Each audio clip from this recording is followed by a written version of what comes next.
mi dáadáa gbogbo ẹ̀dá alààyè. Àwọn abiyamọ tí ìyè wọn ṣí ni mò ń bá sọ̀rọ̀ lọ́wọ́lọ́wọ́. Ọ̀tọ̀ ni abiyamọ, ọ̀tọ̀ ni abiyagbà.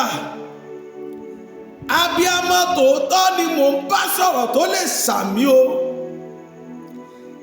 Ẹ gbọ́ mi gbogbo ẹ̀dá alààyè. Iṣu láyé má gbìn, ayé kì í gbin ọmọ. Ìdírú àdàní èlì àrábítà wà lẹ́ka. Ọmọ tó bí yẹn tó bá rí àmì ṣe lórúkọ Jésù ò ní gbégbì. Májẹ̀mú tí máa mú kí ọmọ ológo kú lójijì mọ́ abiyamọ lọ́wọ́. Májẹ̀mú yẹn lórúkọ Jésù ó gbiná. Agbára tó ní wípé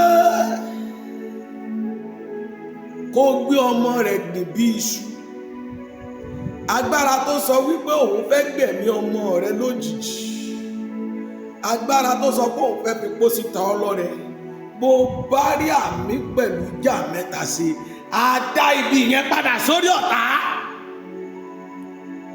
Ikú ọmọ asọ́dì èèwọ̀ fún ọ. O ò ní gbé ọmọ gbé o.